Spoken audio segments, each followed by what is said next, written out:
talking about how to grow bigger and better in corporate America, 3 ways to unlock your potential for unstoppable success. So let's go ahead and get started.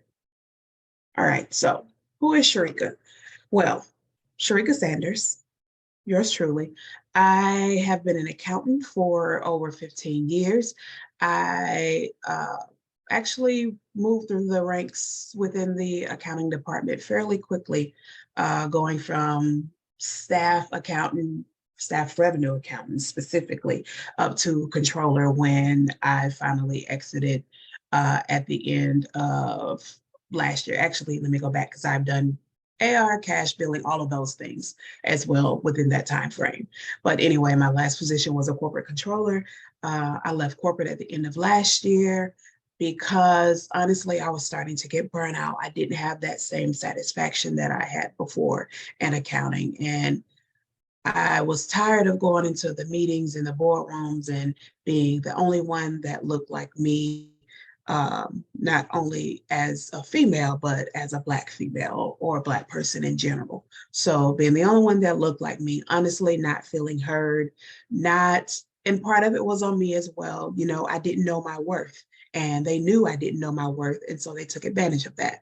And so it was honestly several years of me making excuses of, oh, well, I understand why they're doing this. I really didn't have the traditional 4-year university background. So that's probably why they're questioning this all the time, not acknowledging the fact that I'm already in the room. So obviously I deserve to be there. I'm doing the work.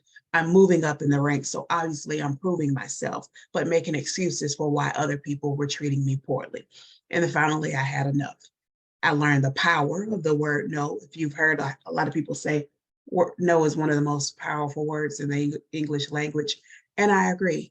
I learned the word, how to say the word no and stick to it, how to set boundaries, started giving myself a work-life balance and no longer taking vacations where, you know, I'm available if you need me, like I was some sort of first responder for accounting. So, you know, I ended up leaving at the end of last year. And after I realized that my passion was really in my team. And when I would get the feedback from my team saying, hey, Sharika, we really appreciate you. We really, thank you for giving me the support. Thank you for helping me, get my own work-life balance. Thank you for helping me get that promotion, even if it wasn't within my own team or my own group.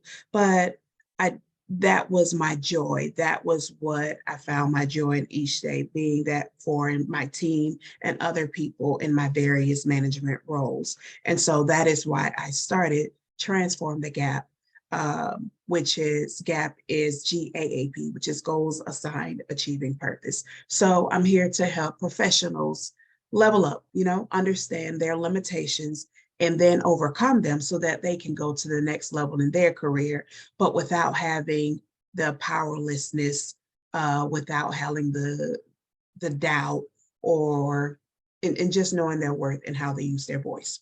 So with that, let's go ahead and get started. So our subtopic, 3 ways to unlock your potential for unstoppable success. So please, if you have pen and paper, go ahead and take out your pen and paper, take some notes. If you have any questions, please put them in the chat. And at the end, we'll go back and go through any questions that you all may have. I'm long-winded, but I'm going to try to make sure we hold to our hour. And because I know everyone, has a lot going on, busy days, you may be on your lunch break, whatever the case may be. Life continues to life. So I'll try to make sure that we get out of here within an hour. So if you could go ahead and put any questions in the chat, we can address them at the end. So again, 3 ways to unlock your potential for unstoppable success. All right, so number 1, do the work.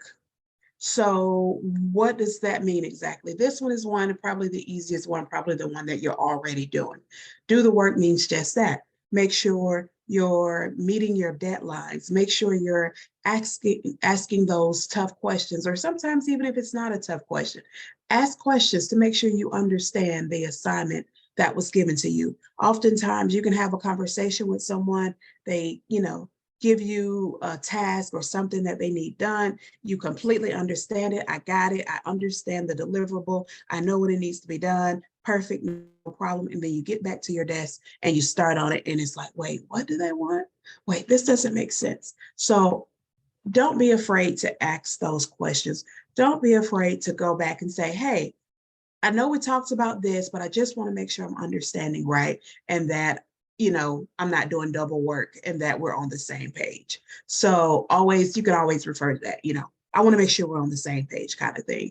That way it makes them feel like, okay, it's not that they don't understand, but maybe they just want to make sure that we are on the same level of understanding as far as what needs to be done. And honestly, after you go back and look at it, maybe you realize, oh, it's not going to be as quick as I thought or as simple as I thought. So let me go back and communicate that again, so you're on the same page and that the expectation is set. So, that's one of the main ones for do the work, because it allows you to meet the deadlines. It gives you credibility and make others trust you, because you do want that trust factor in corporate America. You can't just rely on, oh, I do good work and let that speak for you. You need to be able to do the work. You need to be able to speak to your work. You definitely need to be able to meet the deadlines or communicate why you cannot meet the deadlines if for some reason you can't, as soon as possible, and show up professionally.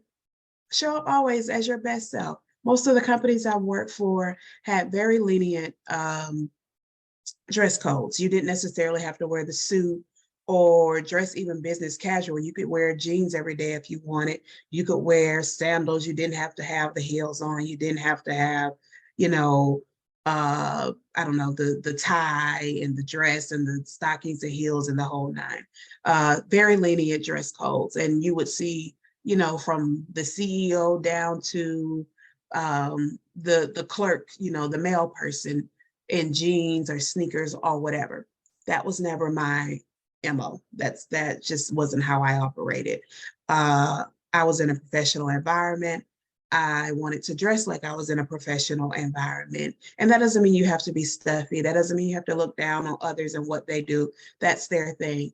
I did wear jeans, but I would normally wear them on like Friday, Monday, Tuesday, sometimes Wednesday. If I was going to dress up, with the heels and suit or whatever, it would be one of those days. And then maybe Thursday, khakis or something, and then jeans on Friday. But that was my thing. You still had people who may have worn jeans every day, but it's how you do it. Don't have jeans and a t-shirt. We're not wearing a t-shirt to the office. We're not showing up in dirty sneakers, because people automatically make an assumption about you based on how you look and how you present yourself. So always show up as your best self. And that's regardless of the position. I never dressed for the position I was in. I always dressed for the position I wanted to be in. And meaning if I was a billing clerk, my next logical step would have been the billing manager or billing supervisor. I didn't dress for that either. I dressed for the head of the department, because that's my ultimate goal. So I always wanted to present myself that way. When I presented myself that way, people knew to take me seriously. They knew that I was professional. And I wanted to be treated as such. So always make sure you're presenting your best self. If you're on a Zoom meeting, which most of us are either hybrid or remote these days, if you're on a Zoom meeting, turn your camera on. Sometimes I get it. You may have different things going on and you can't, but sometimes when you can, make the effort to turn your camera on. Turn your camera on, show up. It makes a difference when people can see that you're showing up, that you're invested. Don't think that, oh, everybody else has their camera off, so I can, if that's the norm and that's what you all do, then that's what you all do. But, if you can, show up, turn your camera on, try to make sure you're in a place where your background is quiet and you don't have all of the noise and the confusion going on, because even when you can ignore it, sometimes the people that you're meeting with cannot, and it makes it hard to communicate with you. And people remember that kind of stuff. It's, oh, well, I want to give them this project, or I want to give them this, or I want to have this meeting with them and this person on a upper level management, but they always have all of it stuff going on in the background. They always have the extra noise. They probably will have, I don't know, the face not washed, stretched out neck t-shirt, whatever. So just show up as your best self. So that's physically and professionally, and how you dress, and then how you do your work, and being able to meet your deadlines, and asking questions, and ensuring that there's clarity. All righty, so do the work. Cool, cool. Number 2, make connections. Now, a lot of people don't think that's really important. They don't give a lot of value to making connections with other people. But it's very important to make those connections, to build the rapport, build those relationships with other people, and not just the ones that you work with, but people in other departments. You never know when you'll need them for whatever the case may be. You may be trying to really get something done, and then all of a sudden you have an issue with your computer, or the laptop goes out, or whatever. You have that connection with the person in IT who, you know what, I'm really busy, but I can do this for you. You're always nice. You always speak in the hallways, or, always are pleasant whenever I have to call, you have to call our department for something. You're patient with us, whatever it is. So definitely make those connections. IT is one that's more probably understood. I think payroll or HR and IT or a couple of the groups that people automatically flock to and say, oh yeah, I need them to be my friend. But not just IT. It could be the person in the development department. It could be somebody in marketing. It could be, I'm in accounting, but if you're in another group, it could be the accounting team. So you never know. Make those connections, build that rapport, but make sure it's authentic when you do. Don't just go around for the sake of saying, oh, I spoke. Like, be authentic. Nobody's asking you to have 30-minute water cooler chats. Just, greet, say hello. How you doing? How was your weekend? Especially for those that you work closely with. So make those connections, make that investment, because that's really what it is, because you never know. There are people that, prime example. So I work with a company, and about, I don't know, maybe a few months or so after I started, I'll say maybe 6 months, there was a lady from one of the other teams that left the company, went to work for actually one of our competitors. She and I sat near each other. We didn't really know each other like that, and we didn't really work together, but we sat near each other. We spoke, we were cordial. That's it. She left the company, nice knowing you, so on and so forth. Well, about a month after she started the new company, she called me, which was surprising because I didn't even know she didn't know my number. She found it through whatever means. But anyway, she called me and she's like, hey, I'm at this company. And at the time I was in the billing department. She says, hey, I'm at this company. I really think that we need your help.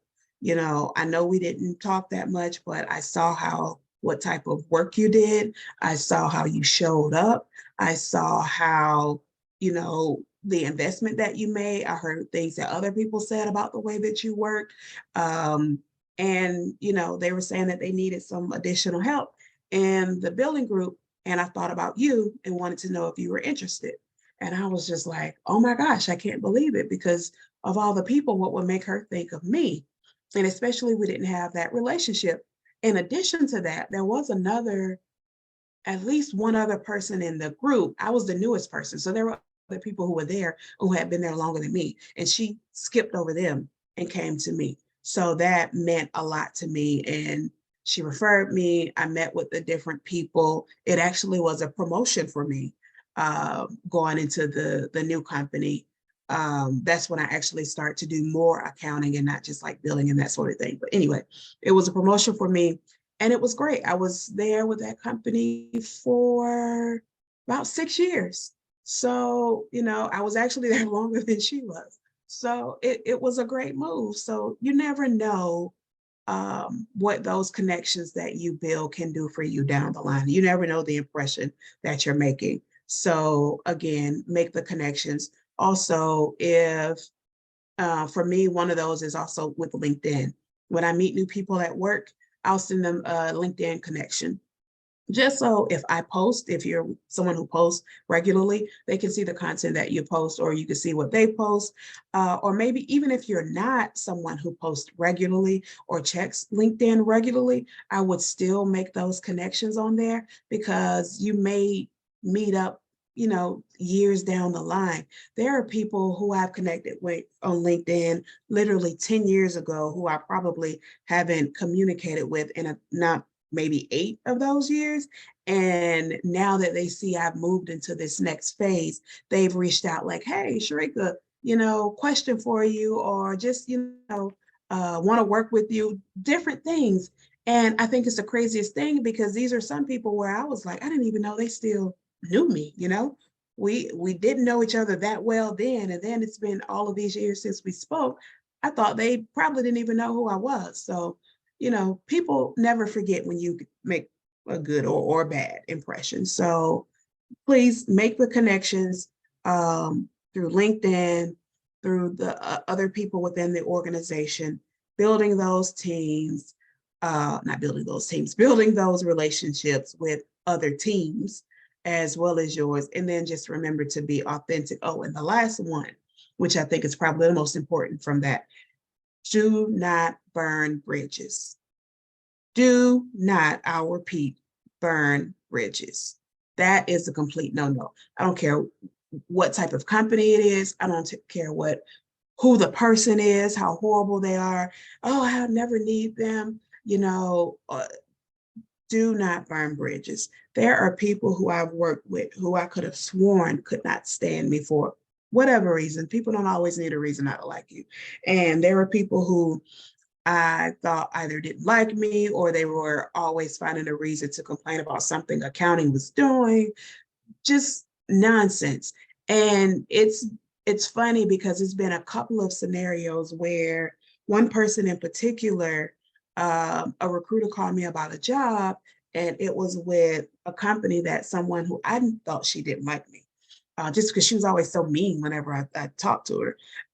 So I didn't talk to her often, but I thought she didn't like me. She was with a company that was interested in hiring me. The recruiter called me, and she's like, "Hey, did you know, this person? I think she used to work with you around the same time you were at that company." I'm like, "Yeah, we did work somewhat closely together. I know who she is," and left it at that. I didn't, I'm not going to try to, oh, she's me, she didn't. We're not doing that either. So, and I left it at that. Well, they called me back and said, "Oh, well, we spoke with her." I didn't even know they were going to do it. We spoke with her, and she, confirmed that you all worked somewhat closer to whatever else. And she gave you such a rave review and reference, and, told us how we really needed to hire you and all of these things. And I could not believe it. And she made a big impact of why they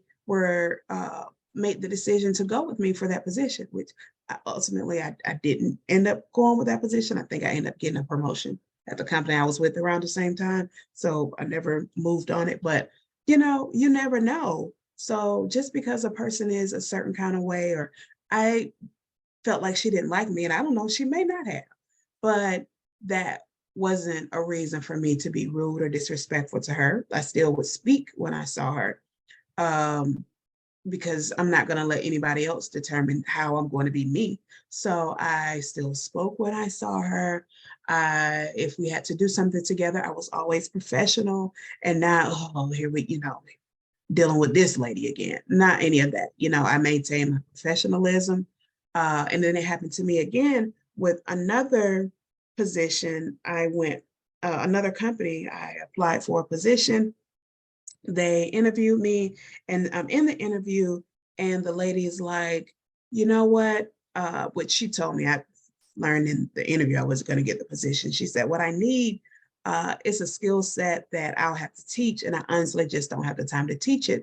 Her words to me were, "I need a unicorn." And because what I'm trying to find, I have not seen it out there, and that's what I need. And she says, "I really don't have the time to teach you. If I had the time to teach you, I would definitely hire you, because I know that you will understand it. I know that you will be able to pick it up and move with it." She said, "And I know that because I've talked to quite a few people that you've worked with. And she saw the look of shock on my face, like, what? And she said, yes, I know people. And I've spoken with a few people that you worked with in the past, and they all gave you really great reviews about your work ethic and how well, you're able to handle different things and all of this stuff. And she said, so I have no doubt you can do the job. I just don't have time to train you to do the job. So I respected her honesty. And I later on found out a couple of the people that she had spoken to, which were people who, again, I thought like I'd worked with them and we were okay, but I didn't think they knew enough about my work to speak as well as she said that they did. So again, do not burn bridges. You never know, as the saying goes, this is a small world. You never know who you'll run back into. You never know the impact that you could make on a person. You never know the impact that they could have on you or for you going forward. So do not burn bridges. Make those connections on LinkedIn.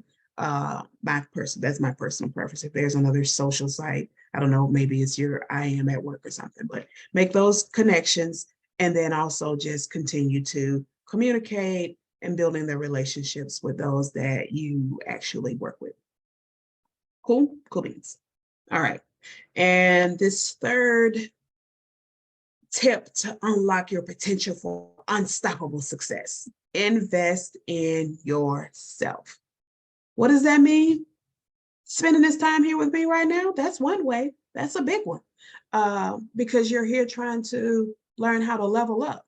So invest in yourself. That can be monetary. It can be through your time. It could be through several ways within those different areas. So meaning monetary, meaning maybe getting a coach. You're trying to go to the next level. Your things aren't really working for you. You think you're taking all the right steps, but for whatever reason, you're not making the progress that you need.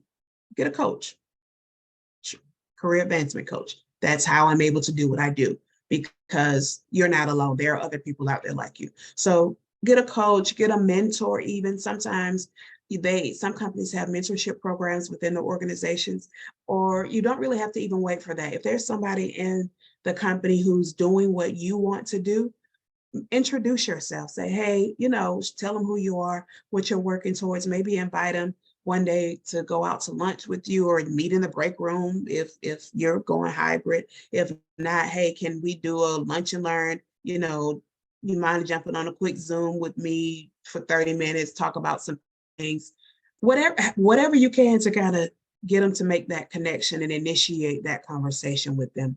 Then do that so that you have a template, I guess I would call it, a roadmap of what it looks like to get to that next level and what you're trying to do. So definitely invest in yourself that way. It could also be counseling. There's such a negative stigma that comes around with counseling. There's nothing wrong with counseling. It doesn't mean that you're crazy. It doesn't mean that you have excess baggage. Sometimes you just want to be able to talk things through. Sometimes you just may want another perspective. Whatever your reasoning is, that's one. And then counseling oftentimes is one that's covered under your insurance. So, check out a counselor, a mentor, a coach, whatever it is that can help you keep this right, because it doesn't matter what anything else that's going on. If you're not right up here, it doesn't matter how well you perform your task. It doesn't matter about you meeting your deadlines. None of that matters if you're battling in your mind. So get that person that you can bounce off ideas off of, that person that can be an example for you, a mentor, a coach, counselor, somebody that you can talk things through outside of just your work girlfriends that you go to lunch and gossip about everybody with. That's not the same thing. Another way that you can invest in yourself is just asking questions. When you're in meetings, and people may be talking about something you don't understand, just because it doesn't necessarily relate to what you do, doesn't mean you can't ask questions about it just to get more clarity. It'll help you possibly understand the organization overall, because who wants to work for a company and somebody say, hey, oh, what does that company do? Oh, well, I just work in collections. That's all I know. I make sure we get the money in. So try to make sure you're making that investment into asking questions, expanding your knowledge, whether it's about your role, another department. Um, Always be willing to take advantage of opportunities to gain additional information. Years ago, many moons ago, when I was in college, I worked for Home Depot. It's one of the best jobs I ever had, honestly. And not Home Depot corporate. I worked in the floor, so orange apron, the whole nine. And I worked in the blinds department, um, flooring, what they call floor and wall, which is the flooring, and then paint. So I worked in those three departments. I think I was there maybe like 2 years. And I really enjoyed working there. But one of the requirements was that every month we had to get what was called PKs, which was product knowledge. And you had to have so many PKs each month. And you had to have the PKs in a department outside of your own. And so what that meant is we go to a different department, and I would go to maybe hardware where they make keys and say, oh, can you show me how to make a key? And they would show me how to make a key. I would replicate it. And that person would sign off saying, I earned a PK for that particular thing. Or I would go to paint. Hey, how do you, before I was in the department, can you show me how you mix paint? And that would be one. And they show how to use the machine. But you could also do it for like just an individual product. I could go over to electrical, to the ceiling fans, and say, tell me about this ceiling fan, because I could just be interested in buying one. So it works twofold. But now I'm also getting a PK for that additional level of information. So it was really helpful. And one of the things that it did that we didn't really or I didn't really realize at the time was it made you a better employee for the company overall and for that particular store, because someone could come to me in blinds and I may not be busy at all and say, hey, can you help me find somebody in hardware? I need to get a key made. And I'd say, you know what? I can do that for you. I don't have to grab anybody else because I've been shown how to do it. So it was really a great idea because it force the employees to learn about more than just their one specific area. So, set your own PK or whatever you want to call it goal within your company. And maybe I'm going to reach out to somebody from at least one other department each month and learn something about what they do. You can set whatever goal you like. If you're interested in another department, that's also a good way. Let's say you're in marketing, but you're interested in going to IT. Big jump, I know, but I don't know. And so you start, hey, guys, I'm interested in XYZ related to IT. You have some kind of time to kind of show me what that means. Or I'm having this issue. I don't really need your help, but if you could kind of tell me how or give me some suggestions of how I could fix it or where I could go look up that information. People never mind helping you when they see you're trying to help yourself, especially if helping yourself means you need them less. So invest in yourself, whether that means enhancing your own craft, getting whatever certifications or licenses for your particular position. So enhancing your own craft, asking questions when whatever the conversation may be. If you're in the room, ask the question so you have more clarity, even if it isn't directly related to what you do. And then find you that sounding board, that coach, that mentor, that example that you can use to go for, or even that counselor that can kind of help you to keep things in perspective. So that was the third way to unlock your potential. I hope that you all were able to grab some really good nuggets of information that you can use and take with you. So again, those three things were doing the work, meeting deadlines, showing up for yourself professionally and in your work, make the connections, investing in others authentically, asking questions, not burning bridges, and then investing in yourself, enhance your craft, again, ask questions, and then find that mentor or that person that's going to help you get to your next level in in in life, in corporate, in your career, whatever you want to call it.